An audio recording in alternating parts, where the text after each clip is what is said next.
Bonsoir, chers auditeurs. Nous sommes heureux, dans ce libre journal des sciences et des techniques, d'avoir ce soir un invité exceptionnel en la présence du professeur Luc Montagnier.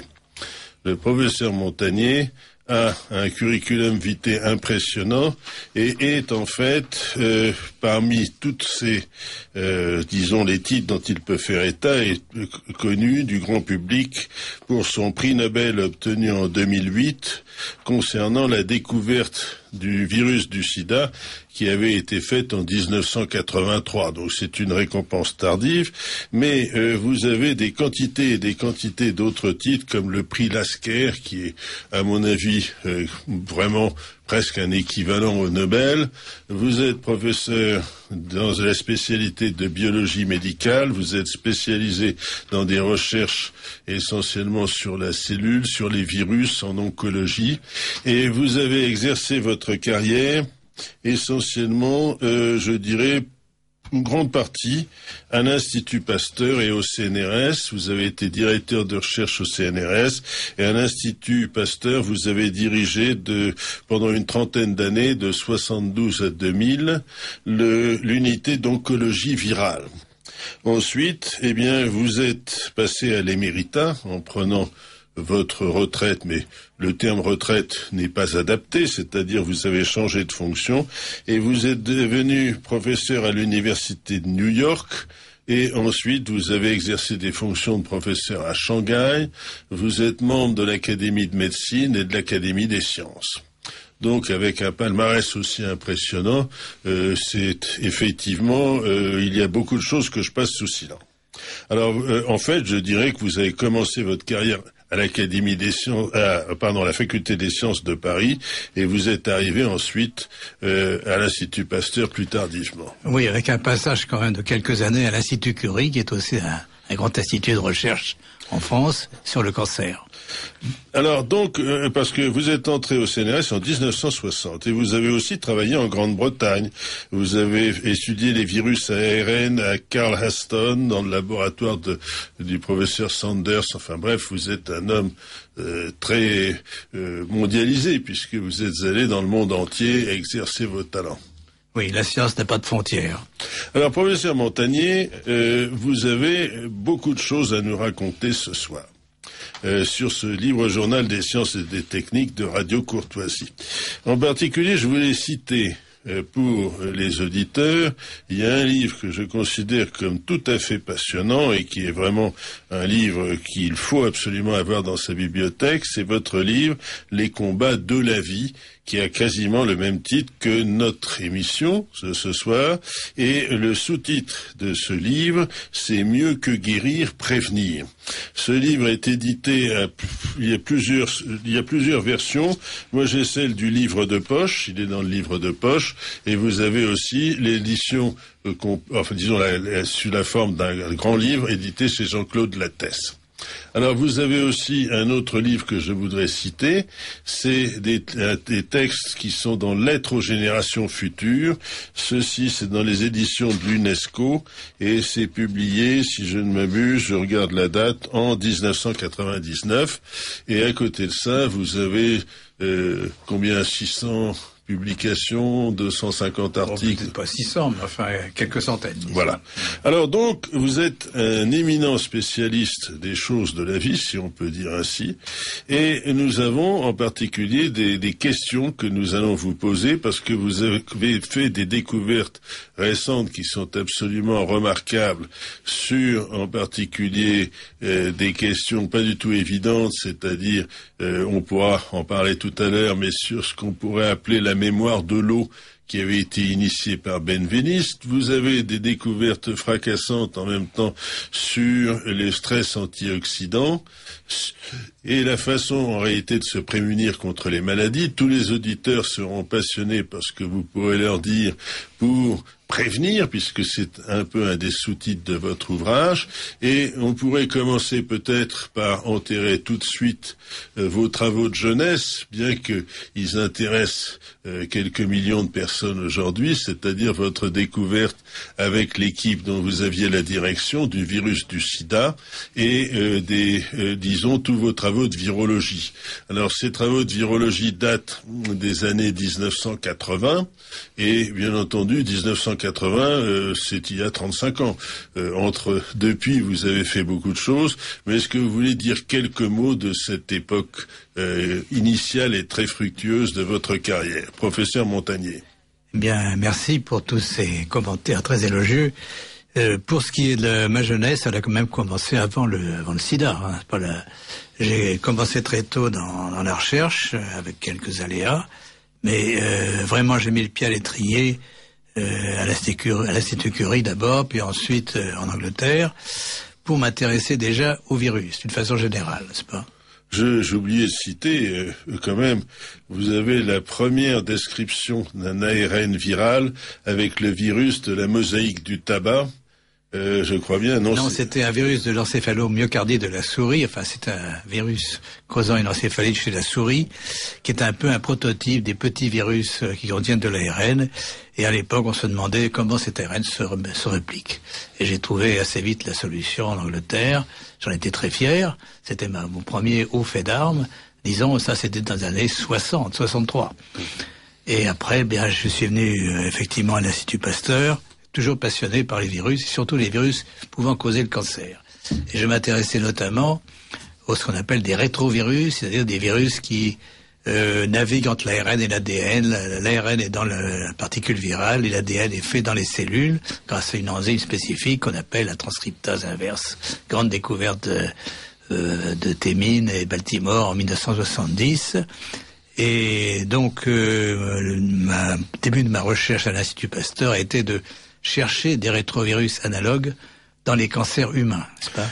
Alors, je pense à nos auditeurs et qui, naturellement, ne connaissent pour une grande partie d'entre eux, pas grand-chose à la biologie.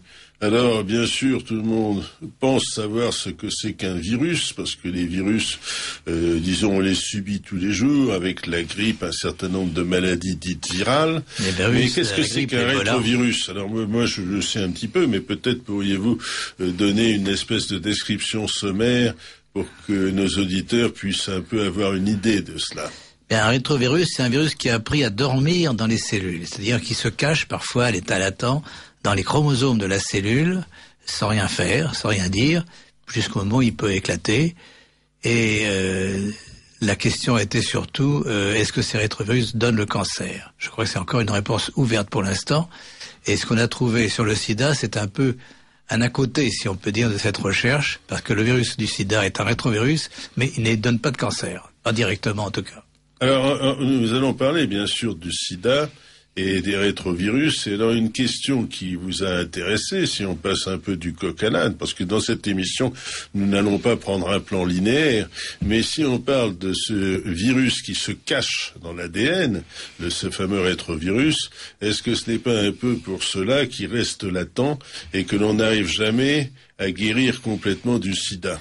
Oui, c'est une hypothèse très courante à l'heure actuelle, mais je ne suis pas là forcément la seule. Il y a d'autres virus qui savent également dormir dans les chromosomes de la cellule et qu'on peut guérir quand même, comme l'hépatite B par exemple.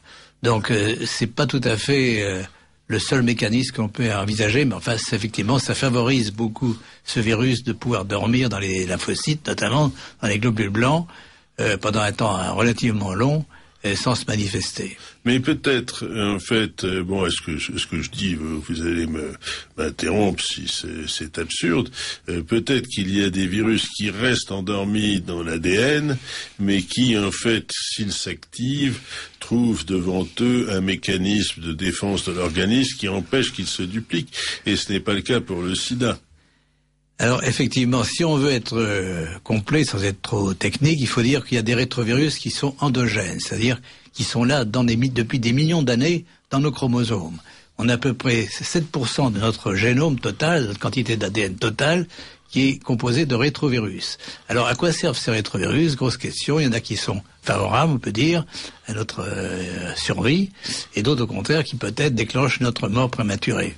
Alors dans ce cas-là, vous décrivez l'ADN humain, c'est-à-dire ce qu'il y a dans les chromosomes, et enfin bon, il y a aussi l'ADN mitochondrial, bien sûr, mais je vais essayer d'être simpliste dans cette émission. C'est-à-dire le message de l'ADN, c'est ce qui nous définit en tant que nous-mêmes, en quelque sorte. C'est-à-dire c'est ce qui est transmis à nos enfants, c'est ce que nous avons hérité de nos parents, et ce qui fait que nous sommes des hommes et pas des animaux, en quelque sorte. C'est ça catalogue l'être humain, c'est le code qui décrit l'être humain. Et vous dites que ce code qui décrit l'être humain contient en quelque sorte toute une quantité de bombes à retardement possibles sous la forme de ces rétrovirus qui sont latents, qui ne se manifestent pas et qui sont prêts à s'exprimer le cas échéant en faisant des dégâts comme par exemple, est-ce que si je dis que ça peut causer certains cancers. Absolument, ça peut donner certains cancers. Enfin, c'est une hypothèse, mais assez probable. Alors, qu'est-ce qui provoque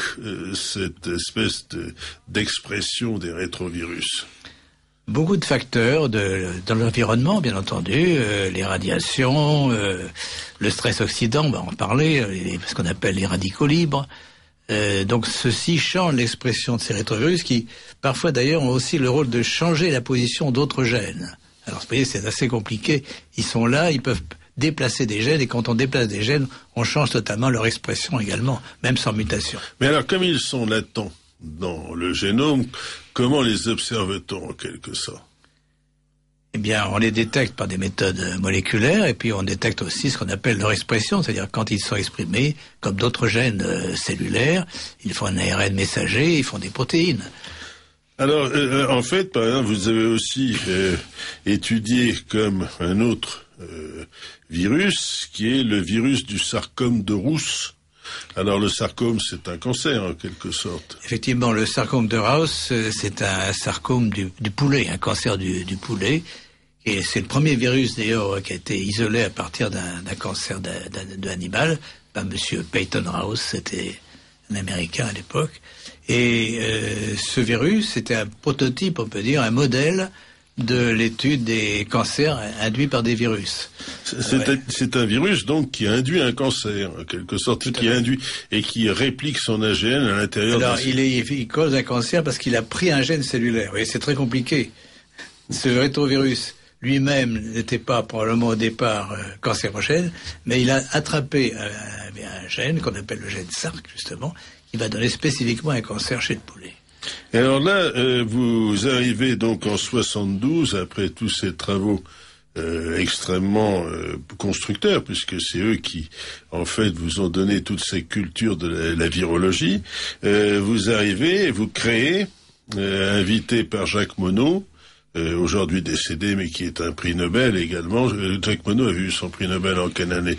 C'est 1965. C'est Monod, Lvov et Jacob. Monod, Lvov et Jacob en 1965 à l'Institut Pasteur. Et alors en 72, sur invitation de Jacques Monod, vous créez l'unité d'oncologie virale. Et à l'époque, l'Institut Pasteur venait de créer son département de virologie. C'est curieux, ce n'est pas un peu tard, enfin. Il y avait déjà des virologistes à l'Institut Pasteur, mais on en a fait un grand département parce qu'on voulait développer justement la direction de l'Institut Pasteur avec Jacques Monod voulait développer justement les recherches sur ces virus. Et en plus, l'Institut Pasteur n'avait rien sur le cancer. Donc j'étais le premier, chercheur du cancer à ce moment-là. Et alors là, vous travaillez sur l'interféron, si je m'abuse. Alors l'interféron, c'est aussi lié au virus. C'est une protéine de la cellule qui est contre les virus, qui neutralise l'effet des virus. Est-ce que c'est un traitement très efficace, l'interféron? On l'a cru au début, mais en fait, on fait de l'interféron comme M. Jourdain faisait de la prose. On fait de l'interféron sans le savoir. C'est-à-dire, chaque fois que vous avez une grippe, vous toussez, vous avez donc peut-être en rencontre avec un virus dans votre gorge, vous faites de l'interféron qui va vous protéger. Alors donc c'est un mécanisme naturel de l'organisme de fabriquer de l'interféron. Tout à fait. Mais les recherches sur l'interféron exogène, ceux qu'on a pu fabriquer, on a eu assez de déceptions, notamment sur les cancers. On pensait que l'interféron pouvait aussi empêcher la croissance de cancer, mais là, ça a été... Parce que, pour revenir sur des choses complètement triviales, si vous voulez, c'est ce que le monsieur tout un chacun sait, c'est que par exemple les antibiotiques sont efficaces contre les bactéries, du moins contre certaines, et n'ont absolument aucun effet sur les virus qui sont plus petits, qui ne sont pas attaqués par les antibiotiques, et qu'il n'y a pas grand-chose qu'on puisse faire pour, disons, médicalement arrêter les virus. Enfin si, il y a quand même un certain nombre de méthodes, mais au début des années 70, on pensait que l'interféron serait une espèce de remède miracle. Donc, mais en fait, certains signes de ce qu'on appelle l'infection virale sont liés à l'interféron. Quand vous avez de la fièvre, des douleurs articulaires, c'est plutôt l'interféron qui est produit, qui a ses effets secondaires. Alors, écoutez, on continue un petit peu par votre parcours, parce que là, c'est intéressant, et vous créez ce laboratoire avec toute une équipe qui comprend en particulier des gens comme Jean-Claude Sherman, Françoise Paré-Sinoussi, et vous travaillez sur un certain nombre de rétrovirus humains, et c'est là où, à la suite d'une histoire que tout le monde connaît maintenant, vous commencez par trouver le premier virus du sida, en quelque sorte, et ça a mis très longtemps à être réellement reconnu. Oui, mais juste une petite parenthèse pour expliquer le lien entre ce que nous faisions au départ et comment nous sommes arrivés au virus du sida, c'est qu'on travaillait sur un virus peut-être cause des cancers du sein. Car il y avait des modèles chez la souris qui montraient qu'un rétrovirus, justement, causait des cancers mammaires chez la souris. Et donc, on s'est mis à rechercher par des techniques classiques, à l'époque, mais assez moderne, un rétrovirus dans les lymphocytes de personnes qui avaient des cancers du sein qu'on appelle inflammatoires. Et on en a trouvé. Et donc ceci a chevauché, on peut dire, même précédé de quelques années, quelques mois, la découverte du rétrovirus du sida, parce que on a appliqué simplement les mêmes technologies pour cultiver les lymphocytes, pour produire le virus du sida. Avant, on essayait de trouver ce rétrovirus des cancers mammaires. Je dois dire que cette étude a été arrêtée parce qu'on ne pouvait pas travailler sur plusieurs sujets à la fois, mais je garde toujours à l'esprit que certains cancers du sein de la femme peuvent être associés à un rétrovirus. Mais alors, pour le professeur Montagnier, vous découvrez, donc, vous identifiez pour la première fois ce virus du sida, c'est donc 83, et bien sûr, s'il faudra un certain temps pour qu'on vous reconnaisse cette découverte, alors je ne pense que c'est inutile, parce que de parler de vos démêlés avec les concurrents qui ont voulu vous voler cette découverte, moi je dirais que sur un point très classique, je ne peux pas faire une publication en mathématiques sans voir au moins une ou deux personnes qui cherchent à la voler. Alors je suppose qu'en virologie, ça doit être pire. Oui, on peut pas toujours parler de vol quand même, on peut parler de compétition, d'émulation, n'est-ce pas? Oui, mais bon, c'est-à-dire que souvent vous avez le cas de découvertes simultanées avec également des laboratoires qui sont en compétition, donc dans le meilleur des cas, c'est ça. C'est-à-dire qu'il y a une compétition et chacun cherche à tirer notre avantage, c'est d'avoir isolé le virus très vite, d'avoir différencié des rétrovirus humains déjà connus. Alors que mon compétiteur américain, Robert Gallo, pour ne pas le citer, lui pensait que ce virus du sida était très proche du rétrovirus de leucémie qu'il avait déjà isolé. Donc on a eu, un aiguillage très bon dès le départ, alors que Robert Gallo s'est acharné pendant plus d'1 an à essayer de démontrer qu'il avait... Il a fait un mauvais choix scientifique. Il a fait un mauvais choix, ce qui arrive, bien sûr, et il l'a reconnu après. Alors, dans ce cas-là, en 1991, vous devenez le chef à l'Institut Pasteur du département sida et rétrovirus, ce qui correspond en quelque sorte à votre recherche princeps. Tout à fait, on a pensé, j'ai convaincu la direction de l'Institut Pasteur qu'il fallait développer ce genre de recherche. D'abord le sida lui-même, puisqu'à l'époque, on n'avait rien pour traiter les patients. Les patients mouraient à côté de nous à l'hôpital de l'Institut Pasteur. Alors c'est toute une affaire et pourtant vous avez découvert plusieurs virus associés au sida. Il n'y en a pas qu'un en fait. Le premier que vous avez découvert, je crois, c'est à l'issue, si je ne m'abuse, des prélèvements qui avaient été faits par l'infectiologue Rosenbaum sur un homosexuel qui était décédé, et c'est à la suite des cellules de cette personne que oui, à l'époque, il n'était pas décédé, il était encore en bonne santé. Il avait simplement un ganglion dans le cou, et c'est la biopsie de ce ganglion que nous a apporté. En 83, il est mort en 88. Il est mort après du sida, mais à l'époque, il n'avait pas encore le sida. C'est ce qui montre d'ailleurs la dureté de cette maladie, son évolution quasi inéluctable, même après des années. Alors, peut-être on pourrait faire une parenthèse pour parler de façon sommaire, essentiellement à nos auditeurs. Certains d'entre eux sont peut-être des personnes qu'ils connaissent qui sont atteints du sida. Quelles sont les perspectives aujourd'hui pour une personne sidaïque de survie, en quelque sorte? Oui, enfin disons plutôt sidéa que sidaïque. Oui, je ne sais pas comment le qualifier parce qu'il faut rester sidéen, vous dites. Oui, on préfère, c'est plus neutre que sidaïque. Alors, eh bien, la situation bien sûr a beaucoup évolué. En ce sens, il y a des médicaments qui stabilisent, on peut dire, l'infection à un niveau assez bas, qui permet aux gens de vivre, même de vivre assez bien avec cette infection. Mais ces médicaments ne guérissent pas. Il faut bien faire entrer dans la tête, notamment des jeunes générations, que le sida n'est pas une maladie que l'on guérit. On peut la stabiliser pendant un certain temps, assez longtemps, mais on n'empêche pas le virus de rester caché quelque part. Et ce virus peut toujours se réveiller dès que vous arrêtez le traitement. Il va se remultiplier à nouveau. Donc nous sommes encore dans une phase de recherche un peu importante, qui est soit d'améliorer ce traitement par ce qu'on appelle la trithérapie, soit de trouver des traitements complémentaires qui permettraient d'arrêter la trithérapie à certains moments. C'est-à-dire de se débarrasser... Mais est-ce qu'on peut arrêter le développement du virus du sida indéfiniment? Pour l'instant, on ne peut pas l'arrêter, on peut le stabiliser, mais le virus reste toujours là. Mais le but de la recherche actuellement, c'est c'est-à-dire, est-ce que, par exemple, un sidéen, identifié comme tel, en lui donnant une trithérapie, est-ce qu'il peut avoir une durée de vie équivalente à celle d'un non-sidéen? Il semble que oui, maintenant. C'est grâce au progrès de la recherche pharmaceutique, on peut y arriver.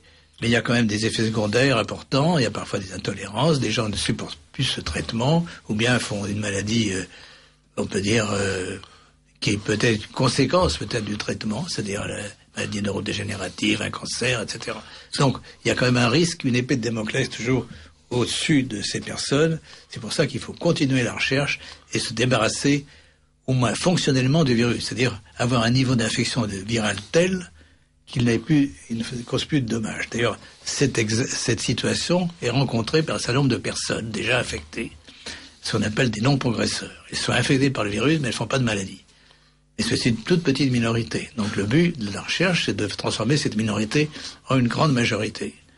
Je pense qu'on va y arriver, mais c'est beaucoup plus compliqué qu'on ne croyait au départ. C'est-à-dire qu'il y a probablement des cofacteurs bactériens notamment, sur lesquels nous travaillons, qui augmente beaucoup la virulence et la persistance du virus. Alors ce point est très très important parce que en fin de compte, il faut quand même, comme vous l'avez mentionné, signaler que la trithérapie n'est pas la panacée et que ça a des effets secondaires qui peuvent eux-mêmes être extrêmement pénalisants pour ceux qui la suivent.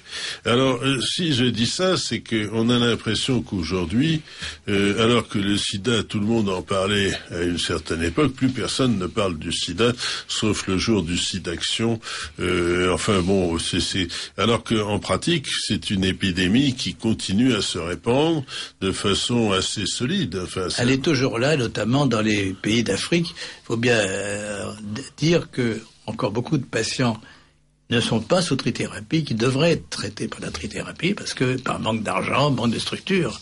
C'est le cas notamment en Afrique, dans certains pays asiatiques également, en Inde par exemple. Donc le sida est toujours là, il couvre dans nos pays, il y a toujours quand même de nouvelles infections tous les ans, hein, notamment des jeunes qui n'ont pas le souvenir, si vous voulez, de cette maladie terrible.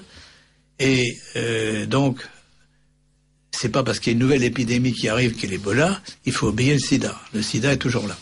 Alors, je voulais juste mentionner pour nos auditeurs qui écoutent votre présentation, professeur Montagnier, vous avez un certain nombre de livres que nous n'avons pas cités ici, mais le livre Des virus et des hommes, édité chez Odile Jacob en 94, Sida et Société française de la documentation française.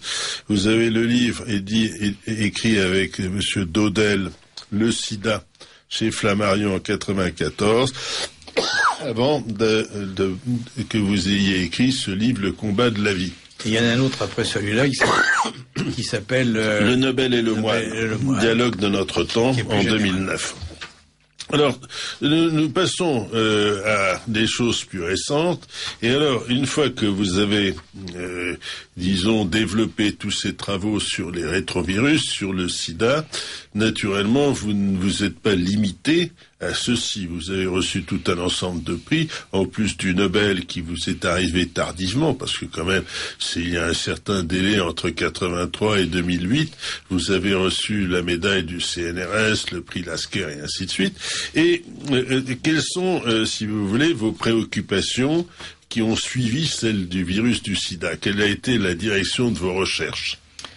Eh bien, c'est d'abord de partir des leçons que nous a données ce virus, cette maladie, et donc de la complexité des maladies de l'homme actuellement. Autrefois, il était simple de dire il y a une infection, il y a un virus ou une bactérie, il y a un médicament et c'est fini, ou un vaccin et c'est terminé. Ces maladies-là, on les voit de moins en moins. On les voit de plus en plus accompagnées de facteurs complexes qui sont liés à l'environnement. Il faut bien voir, alors c'est un concept que je suis pas le seul à défendre, bien entendu, que la maladie, c'est deux choses. C'est l'agent infectieux, s'il y en a un, et c'est aussi le terrain. Pasteur et Claude Bernal l'avaient dit bien avant moi. Et il faut pas oublier que justement, une maladie provient on peut dire d'un échec de la défense de l'autre, la défense immunitaire de l'autre. Nous sommes tous environnés de parasites. Nous avons même des parasites dans notre cerveau qui dorment là. Ils dorment tant que le système immunitaire les contrôle. Et puis, un jour, s'il y a une défaillance, eh bien, ils partent. Donc, il ne faut pas oublier que nous sommes dans une situation dynamique, d'équilibre instable, heureusement stable assez longtemps. Si nous sommes là aujourd'hui, c'est que nos ancêtres ont survécu et que nous aussi, nous survivons à ces dangers. Mais il ne faut pas oublier qu'ils sont là toujours, et notamment que les facteurs d'environnement actuels tendent à déprimer notre système immunitaire, donc favoriser nos parasites. Donc si j'exprime bien de façon synthétique ce que vous venez de dire, nous avons tous ces rétrovirus qui représentent des bombes endormies dans notre système de chromosomes, d'ADN, y compris dans les mitochondries, qui traduit le message génétique. Ils sont là, ils sont prêts à s'exprimer, et éventuellement ils vont faire du dégât, et en fait ce sont des facteurs extérieurs qui vont provoquer l'allumage de la bombe, et ces facteurs sont multiformes. Il y a les virus, mais il y a aussi les bactéries. Et parfois, ils sont associés entre eux. La découverte récente, c'est que notre intestin est plein de bactéries, il y a des bonnes et des mauvaises, dans ce qu'on appelle le microbiome, et que c'est aussi un facteur très important dans notre lutte, dans notre réponse aux agents infectieux. C'est donc là, à ce moment-là, qu'est-ce qu'il y a derrière le microbe de notre intestin? Il y a notre alimentation. Vous voyez, tout est lié. Donc on parle de l'alimentation qui elle-même a changé, qui est devenue très d'origine industrielle maintenant. Et donc cette alimentation fournit un certain nombre de bactéries qui ne sont pas forcément les meilleures qu'on avait autrefois. Donc vous voyez, il y a une sorte d'enchaînement de facteurs qui font que une maladie, c'est la résultante d'un échec partiel ou total de notre système immunitaire, de nos défenses, de nos bonnes bactéries, etc. Alors, je rappelle à nos auditeurs qu'ils écoutent en ce moment le libre journal des sciences et des techniques, animé par votre serviteur Paul de Vels. Ce libre journal, je le rappelle encore, est diffusé toutes les 4 semaines et je prie nos auditeurs qui sont intéressés par sa diffusion de bien noter les dates. C'est le vendredi soir de 18h à 21h et le samedi matin de 2h à 5h dans la nuit et de 7h30 à 10h30 dans la matinée. Et nous avons le privilège de recevoir ici le professeur Luc Montagnier, prix Nobel, et je cite, mais bien que ça va vous agacer parce que c'est un des points de votre carrière, découvreur du virus du sida, mais en fait c'est important pour le grand public parce que c'est quelque chose qui frappe beaucoup, je dirais, la conscience collective. Alors je vais un petit peu vous demander de sortir du cas du virus du sida et de parler de questions qui vous ont intéressé, sur lesquelles vous avez des idées nouvelles. Et je vais prendre l'exemple qui est à mon avis, très important, de la maladie de Lyme.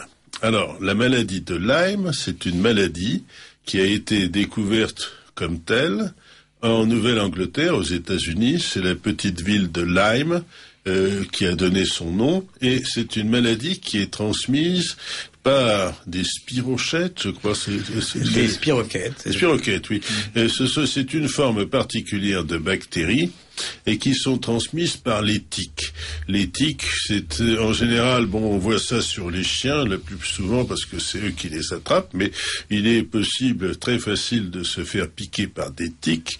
Si vous sortez au printemps dans la forêt de Fontainebleau, vous avez des chênes, et les chênes, souvent, il y a des espèces de colonies de tiques parce que les animaux qui ont ces tiques se grattent sur les écorces d'arbres et les font tomber au sol, et ça se trouve dans les pelouses, et aussi bien aux États-Unis, outre-Atlantique, au Canada, où ces tiques, en fait, ont comme victimes les grands animaux, l'élan, le cerf, etc. Et ce qui se passe, c'est que vous avez des mêmes tiques de version européenne en France et en Europe.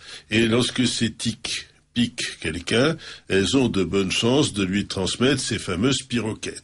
Alors, professeur Montagnier, vous allez parler de ça devant nous, mais reconnaissez que c'est très curieux de voir que cette maladie a d'abord été identifiée aux États-Unis, alors qu'il y a quasiment la même en Europe. En fait, elle est souvent sous-estimée, elle n'est pas diagnostiquée, n'est-ce pas? Parce que cette maladie a 2 formes.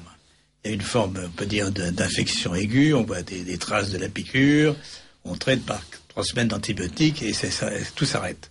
Malheureusement, dans un certain nombre de cas, ça ne s'arrête pas. Ça se passe au stade chronique. C'est-à-dire que la bactérie a trouvé un moyen de persister, malgré le traitement antibiotique, peut-être pas assez fort, pas assez long, et elle va s'installer d'une façon durable, et là, il va être très difficile de la traiter. Et pourtant, elle a des effets secondaires très importants. Alors, cette partie de la maladie a été longtemps discutée, même aux États-Unis d'ailleurs, et c'est seulement récemment qu'on peut dire qu'il y a un consensus pour dire yes, absolument, cette maladie existe. Alors, pourquoi les États-Unis? Parce que, au départ, probablement, on peut dire l'espace donné aux animaux sauvages s'est restreint du fait de l'augmentation de la population. Et donc, ces grands animaux, comme les chevreuils, les daims, les cerfs, se sont rapprochés des villas, des terrains, et ont contaminé les animaux domestiques, et ensuite ensuite l'homme. Et on peut dire qu'il y a parfois des régions où vous ne pouvez pas faire un pas sans risquer une piqûre, parce que les tiques sont au ras du sol également dans le gazon qui a été coupé. Donc, mais on peut dire que cette maladie maintenant existe partout. En Europe, dans les parties montagneuses notamment, mais aussi en Asie. Alors, c'est pas forcément les mêmes tiques exactement, c'est pas forcément les mêmes microbes, mais c'est la même maladie. C'est-à-dire qu'il y a vraiment un consensus pour penser que cette maladie chronique est la plus importante maintenant. Beaucoup plus que la maladie aiguë. C'est la plus importante parce que ça touche des millions de personnes, en fait. Voilà, c'est une maladie qui touche des millions de personnes et qui augmente, n'est-ce pas, avec le temps, du fait que l'espace donné aux animaux sauvages se restreint. Donc à nouveau, ces animaux se rapprochent de plus en plus de l'homme. et donc peuvent le contaminer. Que pensez-vous, professeur Montagnier, de ce qui se passe aux États-Unis aujourd'hui, en Nouvelle-Angleterre, lorsque vous avez le printemps, vous avez des panneaux devant les parcs régionaux, devant les bois, où vous faites attention à cause des tiques. On vous dit, méfiez-vous, certaines personnes ne veulent même pas se promener dans les bois à cause de la présence des tiques. N'est-ce pas un petit peu paranoïaque, malgré? Je ne le crois pas. Il faut prendre des précautions, faire très attention et surtout être vigilant. Enlever le tic tout de suite, la tique, dès qu'on l'a senti, on l'a piqué, elle est piquée. Mais je le répète, il y a quand même des moyens de traiter même la maladie chronique à condition de la reconnaître. Longtemps, cette maladie a été non reconnue. Même en France, actuellement, il y a un certain nombre de médecins qui disent non, ça n'existe pas, c'est des phénomènes psychologiques, psychiatriques. Pourquoi? Parce que il est très difficile, mais on peut quand même le faire par certaines techniques, de détecter la présence du microbe, de ce qu'on appelle Borrelia, c'est le nom du spirochète dont on parlait tout à l'heure, dans des endroits cachés, n'est-ce pas? Et nous avons quand même des technologies qui permettent de détecter des traces de ce microbe, et donc de le traiter par des traitements antibiotiques à long terme. Et ces traitements vont agir uniquement sur certaines des formes du spirochète et pas sur toutes. Donc il faut les donner très longtemps pour éliminer la plupart de ces formes cachées. Alors je pense que je vais sans doute affoler un certain nombre d'auditeurs qui ont parcouru les bois au printemps, qui se sont fait piquer par des tiques, et en fait, en leur signalant quels sont les symptômes secondaires d'une maladie de Lyme une fois qu'elle a évolué. Éventuellement, on est faible, on a mal dans toutes les articulations, on a des troubles divers. Pourriez-vous juste en évoquer quelques-uns, professeur? Il y a des troubles liés probablement à ce qu'on appelle des microvascularites. Excusez-moi du mot technique, mais ce sont peut-être des réactions des petits vaisseaux sanguins locales où se fixe le microbe de la tique, et ces microvascularites vont faire des petits blocages qui peuvent avoir des retentissements importants sur la vision, sur l'audition, donner des troubles neurologiques, des paralysies, beaucoup de symptômes divers. Alors c'est ce qui évidemment rend les choses compliquées. Ces symptômes ne sont pas uniquement spécifiques de ces infections avec l'agent de Lyme, et donc c'est aux médecins d'essayer de discerner, mais en tout cas de ne pas oublier qu'il peut y avoir une piqûre de tique au départ, même si la patiente ne s'en souvient plus, et de traiter par des antibiotiques pendant un certain temps pour pouvoir faire un traitement, ce qu'on appelle un traitement d'épreuve, voir si ces traitements vont diminuer les symptômes ou non. Alors je n'ai pas l'impression que le corps médical français se sent extrêmement concerné par la maladie de Lyme, parce qu'en général, lorsque vous en parlez à un médecin aujourd'hui, il tente à dire que c'est quelque chose qui est plutôt américain qu'européen, alors que la prévalence est la même. Peut-être pas la même, elle est très importante, notamment dans les pays de l'Est de la France, où il y a encore beaucoup d'animaux sauvages, comme l'Alsace par exemple, dans les régions montagneuses également, et il faut donc y penser. Il faut que le médecin ne rejette pas a priori en disant « Oh, ce sont des réactions psychologiques qui n'ont rien à voir. » Non, non. C'est simplement des rhumatismes dus à l'âge, par exemple. Voilà. En fait, il y a toute maladie a une cause, n'est-ce pas? Et ça peut être une cause avec beaucoup de facteurs, mais il ne faut pas oublier que les germes, notamment dans les articulations, peuvent se fixer et rester latents très longtemps. Et donc, c'est quelque chose d'extrêmement invalidant. Et par-dessus le marché, ça se détecte très difficilement parce que les tests détectent des anticorps, je crois, mais pas le spirochète lui-même. Alors, justement, la plupart des tests actuellement autorisés en France font appel simplement à la détection d'anticorps, et souvent, il n'y a pas d'anticorps. Et le germe s'arrange pour ne pas réduire d'anticorps. Et finalement, la seule façon radicale, en quelque sorte, de détecter le spirochète, c'est l'examen au microscope d'une goutte sanguine. Alors, effectivement, en Allemagne, on fait ce qu'on appelle la technique de la goutte épaisse, utilisée aussi pour le paludisme, qui permet de voir directement, dans un microscope à fond noir, les petits spirochètes se balader dans la circulation. Donc c'est un test physique, on peut dire, facile. en principe à faire, mais qui n'est pas pratiqué en France. Alors, professeur Montagnier, pourquoi vous êtes intéressé spécialement à la maladie de Lyme et quelle a été votre contribution, du moins, qu'est-ce que vous avez fait pour essayer de rendre les gens conscients de l'existence de cette pathologie? Eh bien, d'abord, il y a eu un cas dans ma famille, n'est-ce pas, aussi, qui n'était pas diagnostiqué au départ comme maladie de Lyme, mais qui l'a été, et qu'on a fini par guérir par des traitements antibiotiques. Et puis, le fait que je collabore avec un groupe de médecins cliniciens qui ont affaire très souvent à des patients de Lyme, n'est-ce pas? Parce que ces patients sont souvent rejetés par certains médecins et finissent donc par atterrir par des médecins, on peut dire, pas tout à fait dans le mainstream, n'est-ce pas? Pas tout à fait dans la vision centrale des choses. Et ceux-là ont appris aussi à traiter des patients donc par des traitements antibiotiques de longue durée, avec beaucoup de succès. Alors ce spirochète, combien estimeriez-vous le nombre de personnes atteintes en Europe et aux États-Unis? C'est très difficile à dire, mais enfin c'est plusieurs centaines de milliers de personnes affectées. Et ces personnes ont une vie rendue misérable par l'absence alors, les maladies de Lyme chronique sont souvent, oui, très, très misérables parce que le patient ne convainc même pas le médecin qui le traite qu'il a quelque chose. On pense qu'il a une sorte de maladie psychosomatique. Et il y a peut-être du psychisme là-dedans, mais il y a quand même des phénomènes réels. Et là, je vais peut-être avancer un petit peu sur notre conversation, c'est que nous avons des techniques nouvelles de détection d'ondes électromagnétiques qui permettent justement de répondre à cette Alors, nous allons y venir, mais je vous cite, professeur Montagnier, vous avez à un moment donné fait une déclaration, le monde entier est infecté par la maladie de Lyme. Tous les pays sont infectés, on peut dire, ont des infections, et ce danger augmente du fait même de la concentration humaine, si vous voulez, qui fait que les animaux sauvages ont un espace de plus en plus réduit. Les grands mammifères, par exemple. Et donc, il y a un danger qui n'est pas reconnu, n'est-ce pas? C'est relativement facile de détecter une piqûre de tique, mais encore faut-il en avoir conscience. Hein?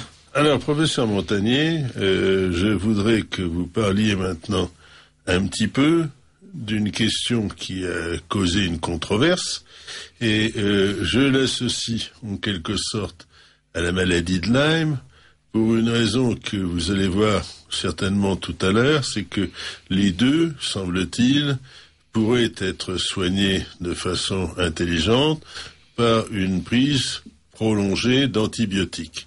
C'est la question de l'autisme. Alors l'autisme, si vous voulez, vous avez été intéressé par l'autisme. Qu'est-ce qui vous a poussé à vous intéresser à l'autisme?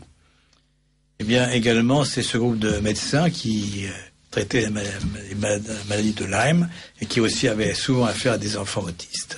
Alors, il faut savoir que l'autisme est devenu véritablement une épidémie, au sens que, autrefois, la proportion d'enfants autistes, je pense aux statistiques américaines, était de l'ordre de 1 sur 500 à 1 sur 1000, et ça a été multiplié par 10, puisqu'on estime aujourd'hui que la proportion d'enfants autistes aux États-Unis est plus proche de 1 sur 50. Est-ce que ce chiffre... Oui, tout à fait. C'est même en dessous de la vérité, sans doute. C'est de cet ordre de grandeur. Ce qui veut dire que dans une classe infantile, au collège ou au lycée, il est vraisemblable qu'il va y avoir un autiste par année. L'effet de loi des grands nombres. C'est donc une quantité absolument extraordinaire d'enfants autistes. Et beaucoup de gens s'interrogent sur l'autisme. Il y a évidemment différentes formes d'autisme. Vous avez des formes congénitales, en quelque sorte, qui existent, enfin elles ont été identifiées comme telles. Mais il semble que cette variation dans la proportion laisse entendre qu'il y ait des causes qui ne soient pas du tout congénitales, parce que si c'était congénital, ça ne serait pas multiplié dans telle proportion. Alors, vous avez plusieurs causes qui ont été véritablement avancées pour expliquer l'autisme. L'une d'entre elles, c'est que l'autisme serait, pour certaines formes du moins, une maladie auto-immune. Et cette maladie auto-immune attribuerait la prévalence de l'autisme peut-être à l'excès de vaccination. L'autre, qui est celle que vous avancez, c'est que cet autisme serait d'origine bactérienne. Alors, pourriez-vous nous parler de votre idée sur l'autisme, parce que, en fait, dans un ou d'autres cas, vous recommandez un traitement par antibiotique. Est-ce que je me trompe? Alors, c'est plus qu'une idée, ce sont des faits. C'est pas, il y a des faits indéniables. Et ce que je regrette, c'est que l'orientation mentale, si vous voulez, médicale prédominante, évite encore cette hypothèse qui semble vraiment étant la plus probable du fait même des résultats que nous avons. L'autisme congénital, oublions. Il y a l'autisme surtout qui apparaît 2 ans après la naissance, et on s'aperçoit que l'enfant ne parle plus, etc., ne parle pas, etc.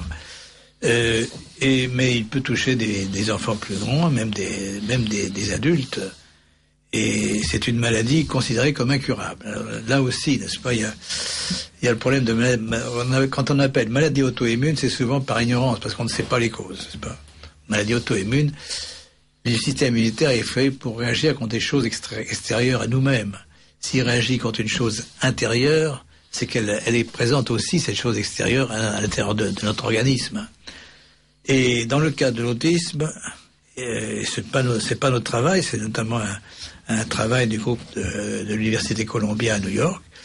Ils ont trouvé chez des enfants qui avaient des troubles intestinaux, une nouvelle bactérie prédominante, notamment dans le petit intestin, l'intestin grêle, qui s'appelle Suterella. Et ils ont mis au point des technologies que nous avons utilisées nous-mêmes pour montrer que non seulement c'était présent dans l'intestin des enfants autistes, mais aussi dans leur sang. Donc il y a eu un passage anormal d'une bactérie déjà en plus grand nombre, de façon anormale chez les enfants au départ, qui est passée à travers cette muqueuse intestinale pour aller dans le sang et peut-être ensuite au cerveau. Donc je ne dis pas que c'est le seul cause possible, il y a plusieurs facteurs peut-être, comme dans beaucoup de maladies actuelles, mais c'est un facteur prédominant, et si on traite ce facteur de façon cohérente par des traitements antibiotiques, on élimine ce facteur bactérien et on approche de la guérison de l'enfant. Je dis approche, parce que alors mais c'est quelque chose de fantastique de voir un enfant qui est tout à fait anormal, qui ne regarde pas ses parents, qui n'est pas propre, qui ne parle pas, de redevenir normal. Alors, ce qui est assez fascinant dans cette découverte, en quelque sorte, c'est qu'on découvre une bactérie qui est visiblement pour quelque chose dans l'autisme, on l'identifie, et effectivement, le fait d'éliminer cette bactérie par un traitement approprié, et le traitement le plus approprié, c'est celui des antibiotiques qui ciblent la destruction de cette bactérie. Alors, il est évident qu'un traitement antibiotique pour éliminer complètement une bactérie de l'organisme, c'est un traitement assez long. Il n'y a pas d'antibiotique qui peut éliminer totalement une bactérie. Il faut qu'il y ait aussi le système immunitaire derrière, si vous voulez. Donc, ce que l'on fait avec l'antibiotique, c'est de diminuer cette quantité de bactéries, mais on compte également sur le système immunitaire de la personne pour se débarrasser totalement. Pour faire le reste du travail. C'est en général comme ça que les antibiotiques exactement, agissent. Toute maladie. Mais est-ce que le fait de donner un traitement antibiotique, bien entendu, ça peut avoir d'autres conséquences, c'est-à-dire de tuer des bactéries qui, elles, sont utiles? En fait, ce qu'on appelle le microbiome, enfin la composante bactérienne d'une personne se rétablit très vite après l'arrêt du traitement, bien entendu. Ce qu'il faut donc obtenir, c'est que le traitement antibiotique soit long, mais pas trop long quand même. Quel type de longueur? Ça peut être 1 an, 2 ans. Oui, mais c'est sévère quand même. C'est sévère, mais enfin c'est séparé par des pauses. C'est-à-dire il n'y a pas un traitement antibiotique continu, mais il y a des traitements de quelques semaines, interrompus par une pause, puis on repart. Et l'avantage, si vous voulez, je reviens encore à la technique des rayons électromagnétiques, c'est que on peut voir l'effet de ce traitement par la diminution des signaux électromagnétiques qu'on détecte dans le sang de l'enfant. Nous allons venir aux ondes électromagnétiques, parce que ça, c'est encore une espèce de révolution dans la biologie, mais pour revenir simplement à cette chose toute simple, eh bien vous découvrez avec d'autres personnes, parce que ce n'est pas vous qui... quelle est votre part dans ce... Ma part, c'est le laboratoire, ce sont les tests de laboratoire qui permettent de détecter cette bactérie, soit par des signaux... C'est-à-dire, vous avez des personnes à Columbia, à New York, si je ne m'abuse, qui ont publié des articles montrant que cette bactérie était présente chez les autistes et pas chez les personnes qui ne l'étaient pas. Donc, la suite logique, ça consiste à identifier la présence de cette bactérie pour fournir un traitement destiné à l'éradiquer de l'organisme. On applique ce traitement aux personnes qui en sont atteintes et ça marche. Voilà. Il faut de la patience et de la ténacité et une compréhension des parents. Très bien. Alors, donc on peut considérer que c'est une découverte sérieuse et importante puisque c'est établi que ça fonctionne, que ça marche. Ça ne guérit pas tout le monde, mais ça va guérir quelle proportion? Ça peut être jusqu'à 70% d'amélioration pour des enfants de moins de 8 ans. Bon, alors, donc c'est magnifique. C'est important. Et alors, vous allez à l'Académie de médecine et vous présentez ces travaux. Qu'est-ce qui se passe? Alors là, j'étais peut-être un peu... Attendez, vous en êtes membre de l'Académie de médecine. Je suis membre de l'Académie de médecine. J'ai demandé donc à faire une présentation là-dessus. C'était tout à fait au début, mais j'ai pensé qu'il fallait quand même faire connaître tout de suite ces résultats aux médecins, car il y avait des vies à changer, on peut dire, des vies d'enfants à rétablir. Et donc, j'ai donné les premiers résultats qui étaient essentiellement sur la détection de signaux et sur le fait que les cliniciens guérissaient des enfants par des traitements antibiotiques. Ça suscitait des mouvements divers, on peut dire, de façon euphémique. Et je ne le regrette pas, car vraiment j'ai pris ce que j'ai dit à ce moment-là, je ne le regrette pas, parce que on peut dire, les années qui ont suivi ont conforté cette idée. Et je m'étonne quand même, surtout encore, de l'indifférence, de l'ignorance. C'est-à-dire que vous recevez, d'une part, une réaction de colère de certains, d'autre part, une réaction de déni d'autres personnes qui disent ce sont des études jeunes qui sont pas encore suffisamment établies et une réaction générale d'hostilité. C'est quand même très surprenant parce que bien entendu, si vous voulez, les découvertes ne se font pas en un jour. Si on découvre quelque chose comme ça, on peut dire regardez, on a des cas, on a fait des expériences, eh bien ça mérite d'être étudié, d'approfondi, certifié, vérifié. Et au lieu de ça, les gens disent non, on n'en veut pas. Ça paraît trop simple. Pour beaucoup de médecins, c'est trop simple cette idée que les bactéries qui est la cause de l'autisme. Je ne dis pas que c'est la seule cause, mais enfin c'est un fil conducteur et qu'on peut toucher par des traitements et obtenir des guérisons, des améliorations, disons pas des guérisons, des améliorations cliniques importantes pour garder notre style scientifico-médical. Voilà, alors si vous voulez, c'est très curieux. Moi, je vois ça, même à la limite, on vous dirait, écoutez, j'ai une hypothèse intéressante, la voici. Et je vois, par exemple, les commentaires des journalistes. Ça serait intéressant quand même, parce que moi, je trouve que, si vous voulez, c'est plus que quelque chose de scientifique, c'est anti-scientifique. Je vois les commentaires d'un journal qui sont les suivants: surpris, voire scandalisés. Les membres de l'Académie de médecine sont sortis abasourdis de la séance qui a eu lieu le 20 mars 2012. Pendant 45 minutes, le professeur Montagnier, prix Nobel de médecine, a défendu les recherches sur la piste microbienne de l'autisme en soutenant que les antibiotiques permettraient d'améliorer un grand nombre d'enfants atteints. Bon, si vous voulez, c'était incroyable que les gens aient cette réaction. Tout à fait. Et il y a des exemples dans l'histoire de la médecine. Vous savez, il y a eu Semmelweis au XIXe siècle qui avait trouvé que la fièvre puerpérale qui faisait mourir les femmes enceintes était liée au manque d'hygiène des médecins. Il suffisait de se laver les mains pour en faire disparaître cette cause de mortalité. Eh bien, il est mort fou. On l'a mis dans un asile. Et il avait raison. Alors, ça veut dire en réalité que l'Académie de médecine comme peut-être les autres académies, est hermétique aux découvertes nouvelles. Est-ce que ça serait excessif de dire ça? Je crois que ça serait excessif. L'Académie de médecine, dont je fais partie, a parfois des positions tout à fait réalistes. Mais là, il y a une sorte de mutisme que je ne m'explique pas, car les faits sont là, n'est-ce pas? C'est pas une question d'idées, d'hypothèses, ce sont des faits. On en améliore énormément.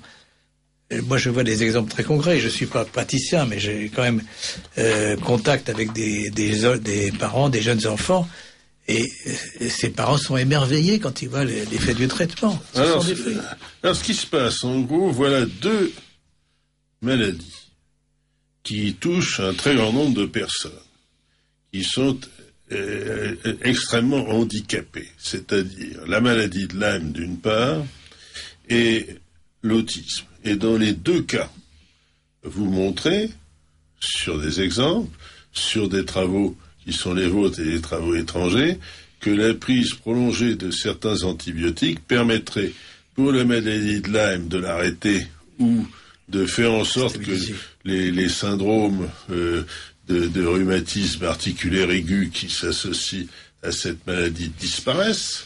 Parce que, écoutez, quand même, le syndrome de rhumatisme articulaire aigu, il y a plusieurs causes possibles du rhumatisme articulaire. Oui, c'est plutôt le streptocoque, là. Oui, bien sûr, mais le rhumatisme articulaire aigu, c'est en général le streptocoque. Là encore, c'est quelque chose qui peut être limité, éliminé en partie avec un traitement à long terme d'antibiotiques. Dans les trois cas, un traitement à long terme d'antibiotiques permettrait de régler le problème. Pourquoi est-ce qu'on ne le fait pas?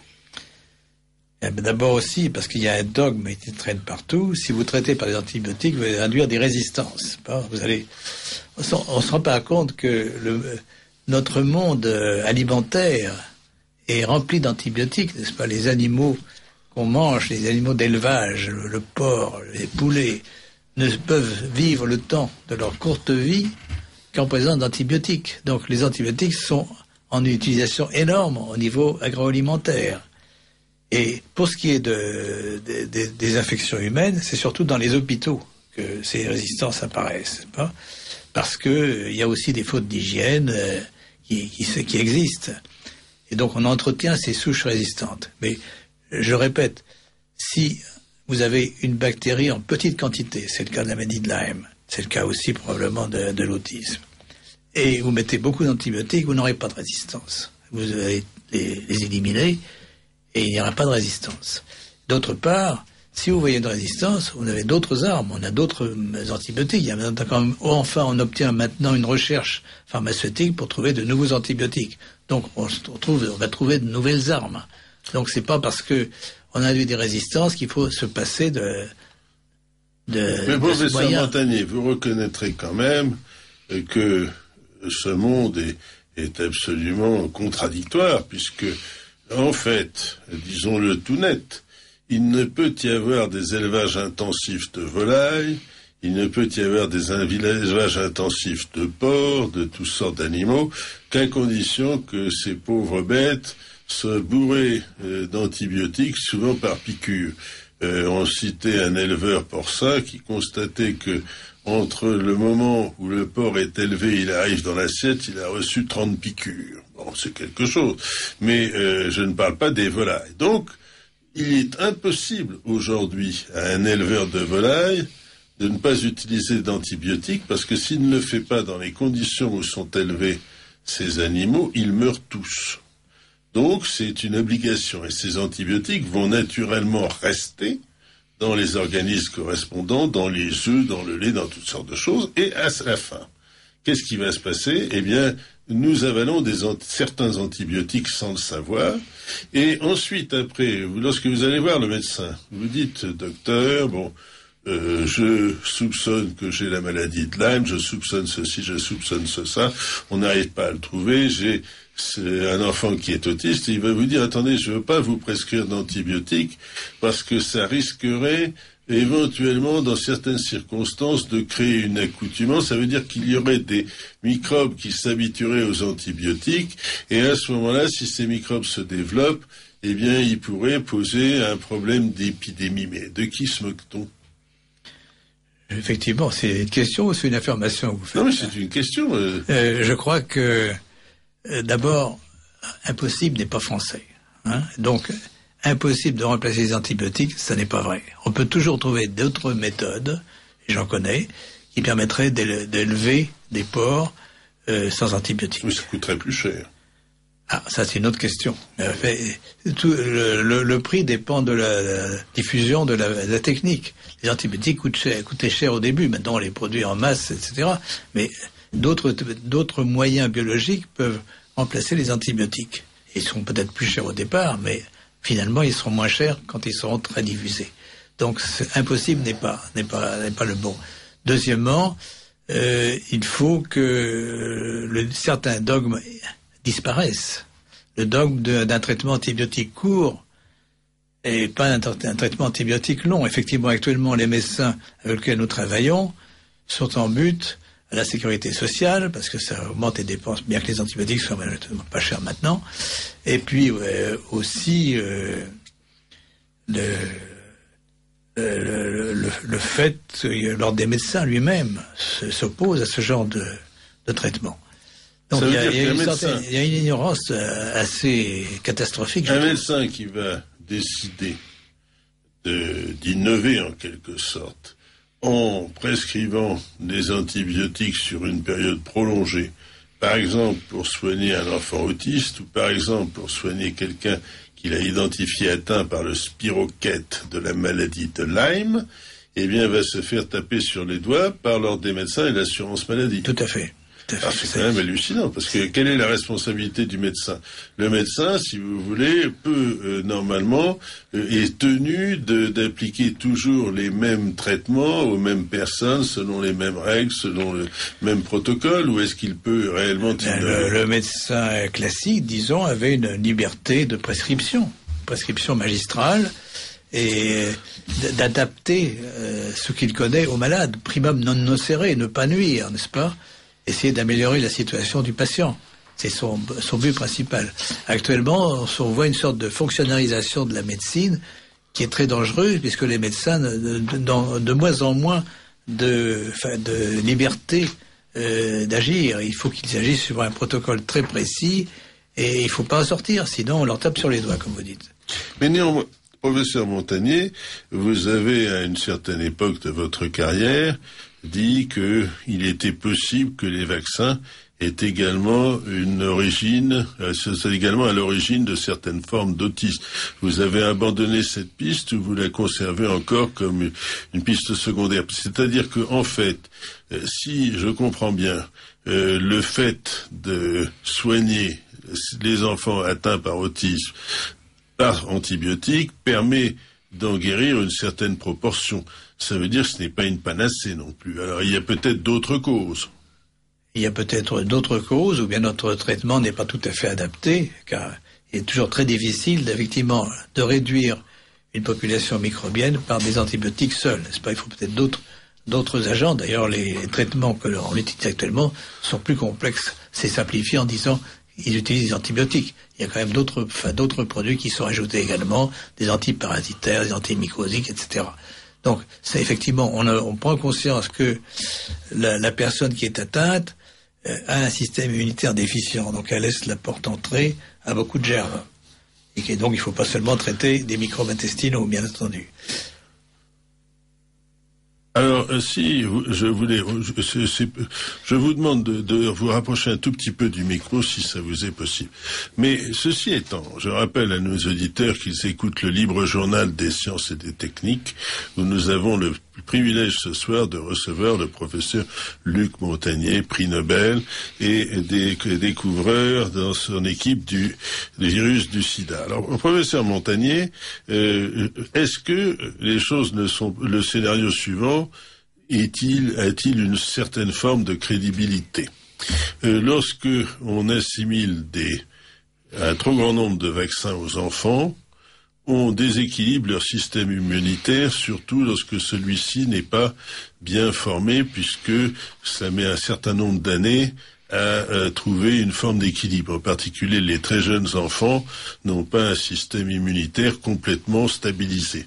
Donc on déséquilibre leur système immunitaire. À ce moment-là, celui-ci étant déséquilibré, eh bien laisse place éventuellement à certaines infections bactérienne et agit éventuellement dans un système d'action auto-immune, c'est-à-dire des maladies auto-immunes, c'est en réalité le système immunitaire se bat non pas contre des organismes extérieurs, mais contre l'organisme principal, c'est-à-dire contre le corps lui-même. Est-ce que cette idée ne serait pas recevable? Du moins, elle mériterait qu'on l'étudie. Alors, effectivement, je crois la question mérite d'être posée, n'est-ce pas, d'être discutée. Le problème, c'est que c'est un sujet extrêmement passionnel. Pourquoi? Parce que les vaccins ont la réputation, et ça s'est démontré dans plusieurs maladies, d'éradiquer. C'est la méthode la meilleure pour éradiquer une épidémie. On a commencé avec la variole. La variole n'existe plus grâce à la vaccination générienne. La poliomyélite est presque éradiquée également grâce aux vaccinations. Donc c'est un acquis important pour l'humanité. D'un autre côté, les vaccins ont parfois des accidents, donnent parfois des accidents, des effets secondaires, d'ailleurs qui sont mentionnés par les fabricants. Mais l'attitude générale, si vous voulez, a changé du fait que on ne met plus actuellement un accident, même très rare, même si on sauve toute une population. Et le problème, si on arrête effectivement un taux de vaccination inférieur à 70%, on ne peut plus éradiquer une infection, on ne peut plus éradiquer une épidémie. Et par conséquent, donc si on laisse la liberté aux parents de vacciner ou de ne pas vacciner, on risque de diminuer ce taux et de rendre donc inefficace la vaccination. Mais d'un autre côté, je le répète, on n'admet pas même un seul accident, une seule mort ou une seule maladie handicapante après une vaccination. Ça n'est plus toléré. L'opinion le tolérait du temps de la vaccination antivariolique. Il y avait des encéphalites causées par la vaccination antivariolique, qui est une vaccination les plus dangereuse parce qu'elle est faite avec un virus vivant.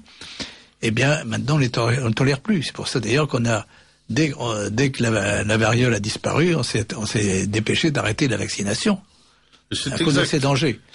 Alors, donc voilà donc une situation passionnelle, si vous voulez, qui est très, très aiguë, notamment aux États-Unis, parce que c'est devenu devant le Parlement, devant les représentants américains.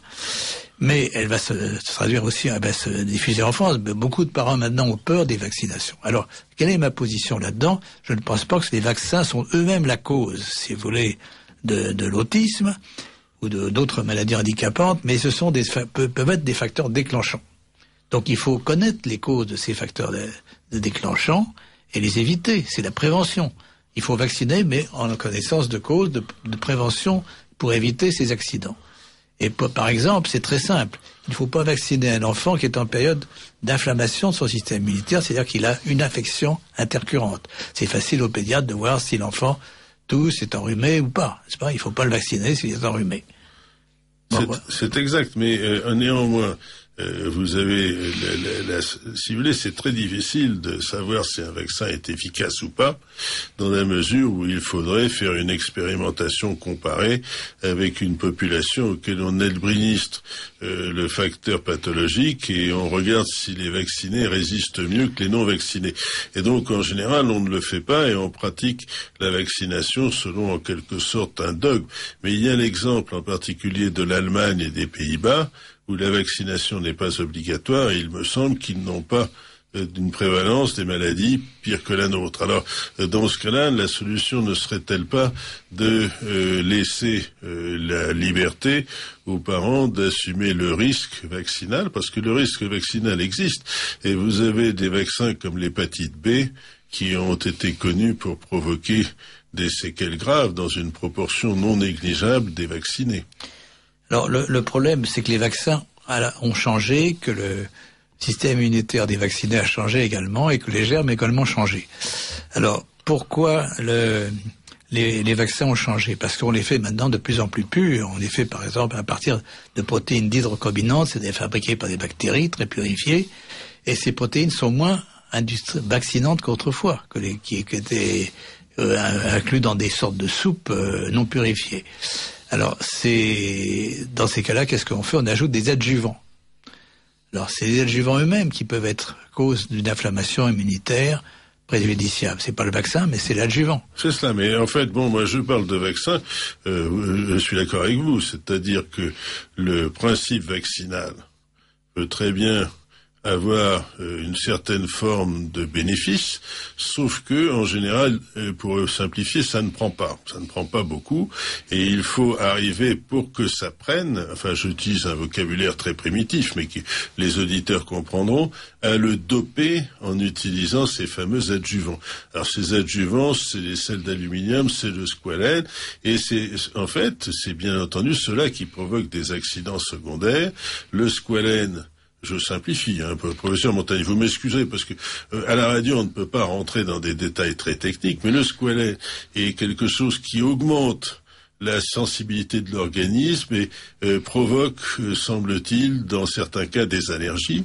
Et tandis que les sels d'aluminium, ce n'est pas du tout le cas, ils sont soupçonnés de migrer vers le système nerveux central et de provoquer, dans une toute petite proportion des cas, des scléroses en plaques ou des maladies du système nerveux central, et cette toute petite proportion, si vous voulez, fait que si on vaccine 1 million de personnes, il n'est pas absurde de voir quelques dizaines ou quelques centaines de personnes qui développent des scléroses en plaques, alors que si elles n'avaient pas été vaccinées, eh bien, elles se porteraient très bien. C'est un peu la question. Est-ce que je simplifie à l'excès? Non, je crois que effectivement, il faut revoir un peu notre vision des vaccins. Il faut garder à l'esprit quand même que c'est la meilleure méthode pour éradiquer une épidémie. Et les Américains citent par exemple actuellement une épidémie de rougeole chez des enfants de Californie, du fait que la vaccination n'est pas obligatoire contre ce virus en Californie, n'est-ce pas? Donc il y a effectivement une épidémie. Mais le problème aussi, c'est le système immunitaire des receveurs. C'est-à-dire qu'autrefois, la rougeole, tous les enfants l'attrapaient. C'est une maladie de l'enfance, par définition. Comme la coqueluche. Voilà. Et ça se passait relativement bien, seulement avec quand même quelques accidents, des encéphalites, des choses comme ça, de temps en temps. Donc c'était quand même pas toujours aussi bénin, n'est-ce pas?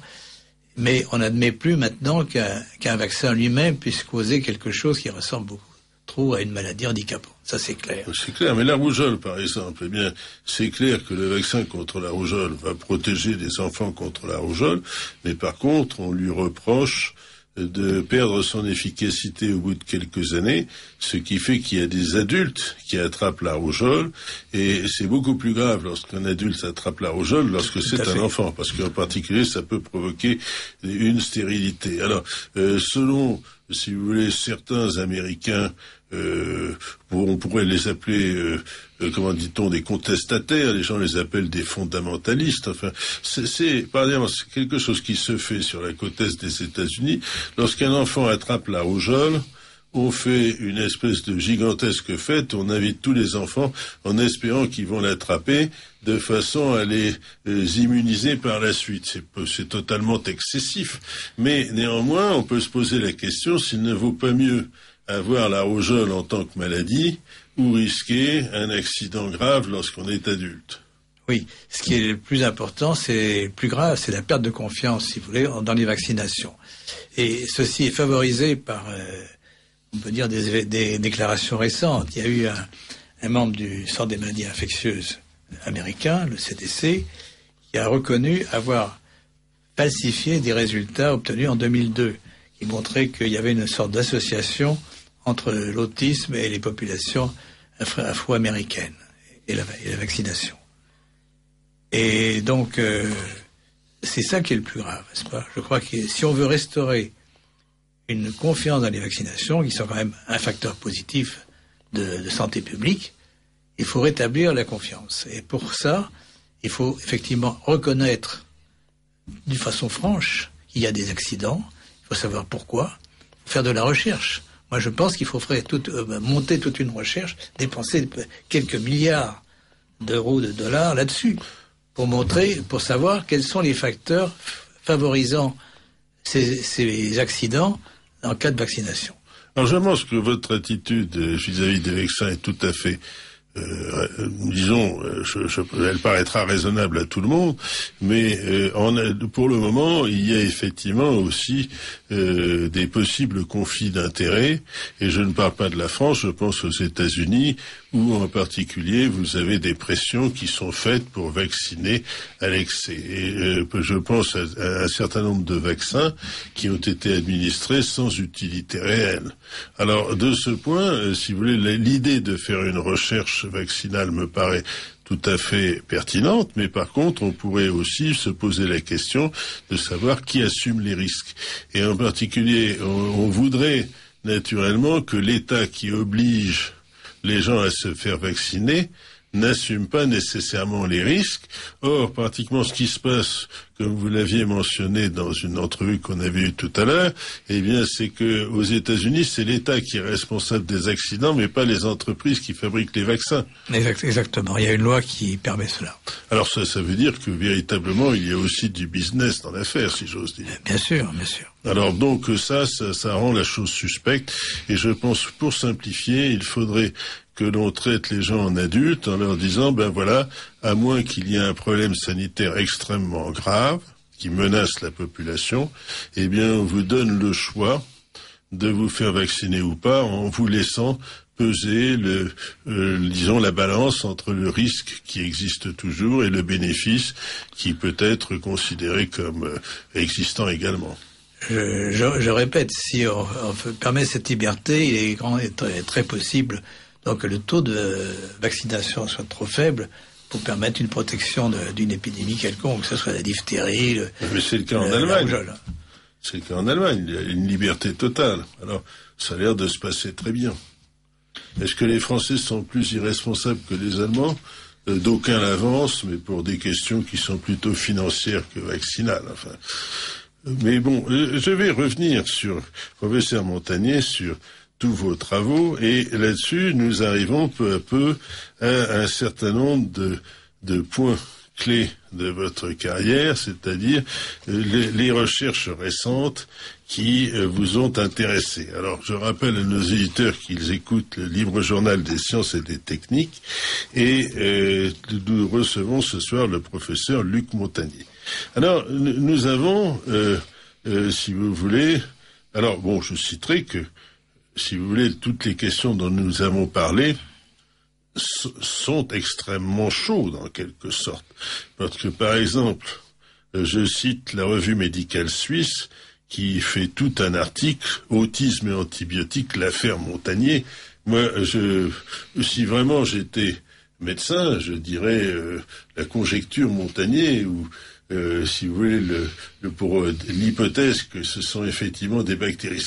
C'est très curieux que vous avez avancé ce qui est un peu plus qu'une hypothèse, et tout le monde vous tombe dessus. Je reviens sur ce point, c'est-à-dire que, en fait, on n'a pas le droit d'innover en médecine, si je comprends bien. Mais c'est extrêmement préoccupant, je trouve, pour la recherche. Alors, donc, vous innovez en recherche, et vous vous intéressez à des phénomènes très curieux, très nouveaux, qui sont les phénomènes en particulier de liaison entre les ondes électromagnétiques et l'ADN. Est-ce que cette description vous paraît raisonnable ? Enfin, comment parler de vos travaux récents ?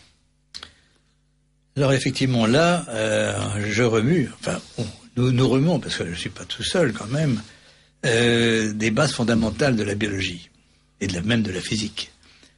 C'est-à-dire qu'on pense, sur la base de faits, d'expériences, que les interactions entre molécules dans la matière vivante, dans les cellules, ne se font pas seulement par contact physique, mais à distance, par des ondes. C'est-à-dire que ce que l'on admet nous-mêmes, humains, c'est d'utiliser les ondes tous les jours pour communiquer actuellement, à distance, et personne n'est surpris de recevoir une image télévisée à des millions de kilomètres par parfaite définition.